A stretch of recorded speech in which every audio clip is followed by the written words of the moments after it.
Hello everyone, I'm Dr. Sri Banerjee, epidemiologist, biostatistician, faculty member. And in this segment, I'm going to be going over a data set that I actually haven't gone over previously. I've talked about BRFSS, NHANES, NHIS, but this is actually a data set that is unique in the fact that there's pregnancy-related data, and in a lot of the other data sets, there's not really too much information about this.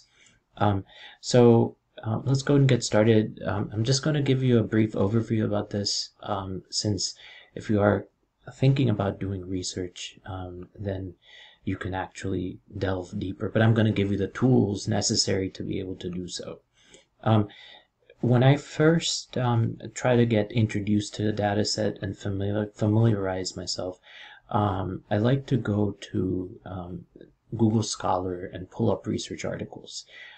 So the main one that I would recommend using a search engine is go to Google Scholar, search PRAMS, P-R-A-M-S, Pregnancy Risk Assessment Monitoring System, and when you do so, you'll see a bunch of research that have been conducted with this data set. So you can read some of the method section and see what types of questions are available.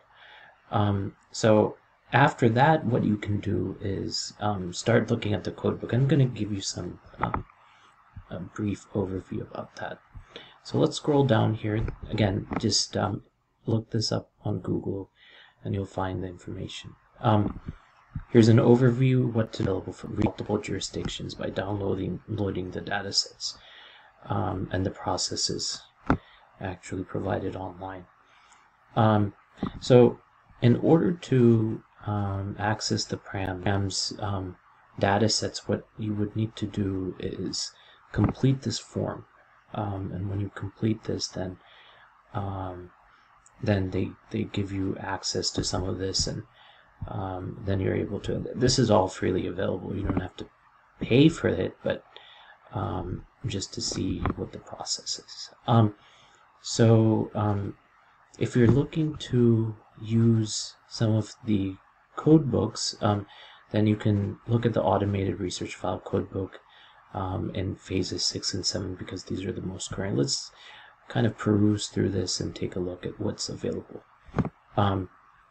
So there's the analytic variables that is important, or you can just download the codebook. I would personally, actually, to familiarize myself, go through the codebook and take a look kind of things that are available. So if you're interested in eclampsia or pre-eclampsia, basically hypertension during pregnancy that can be very dangerous if not treated, then you can kind of take a look at PREHBP. And what you should do is kind of take a look and then look at the choices, taking note of some of the categories. Now, you don't really need to go into that much detail if you're first formulating your research questions, but when you're formulating them, really nice to know the areas that you're trying to find. So for instance, if you're trying to look for discrimination, you can kind of search that instead of having to go through the whole code book. Now, discrimination is not included here, but there's actually other variables that are, other data sets that are available that can provide a bit more information than what you have available here. So this is the core questionnaire variables, and then you can go into some of the other websites and sections so that you can go in and determine this. So let's kind of scroll through this. There's a lot of different data. There's smoking data during pregnancy, drinking data. So you can actually ask all sorts of questions here. Even stress from arguing, husband in jail. There's a lot of different areas. So go through these topic areas and see the areas that you're interested in. Now, if you select, if we go back So here I returned actually back to the original website that we were going through.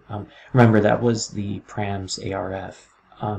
So this is actually the main PRAMS questionnaire, and this is of course revised periodically. One thing that you, of course, I told you this at the beginning, that you want to actually take a look at some of the research papers that are available to look at the questionnaires. So what I did is, again, you have to familiarize yourself with all of the different areas that are asked. There's actually a code questionnaire, and I recommend you go through as many code books as you can within the PRAMS context. So one area that is worth looking at is where there are people that were facing discrimination. I'm just going to simply put in discrimination.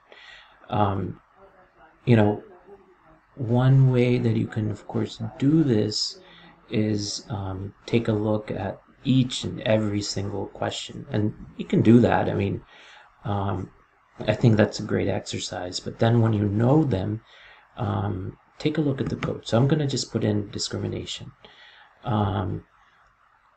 So this is one variable. There's actually two variables. No, there's actually one variable that contains discrimination. But as you can see, there's actually multiple choices. And again, sometimes having different choices actually makes the number of individuals within each category really not as much. So just have to be careful about that as you move along.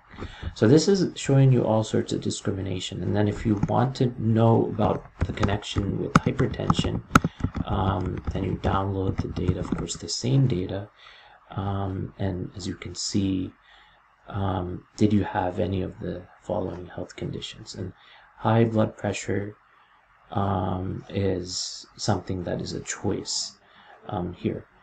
So you can kind of take a look. This is actually not so this is not technically hypertension that you develop during pregnancy. This is actually hypertension that you start your pregnancy with. So 3 months before you got pregnant. So be cautious about this. Some of the wording can be kind of tricky. So you can take a look and see what that means. So you can take a look at hypertension. This is after pregnancy. So so this is managing high blood pressure. And this is actually during, but not necessarily tied to the pregnancy. So this is an overview. You can actually go through this and take a look at some of the other questions that you can ask. For instance, how much information comes from social media. I think this is important too and interesting about smoking and how that is that kind of is related to areas in pregnancy. So take a look at that. Also, if this is going towards a dissertation, make sure that this aligns constraints and the parameters of the dissertation. So there's multiple choices, of course, for dissertations. One of those is to be able to complete 3 manuscripts. So depending on how your template is and how your dissertation is, this will, of course, change. Not only used for PRAMS, but you actually, for secondary data analysis, this is kind of the procedure that you take. You look at the research that is available with your data set. B, you look at the code book. And C, amass the different codes that are corresponding to the research questions and the variables that you want to look at. I hope this has made some sense. Thank you for listening.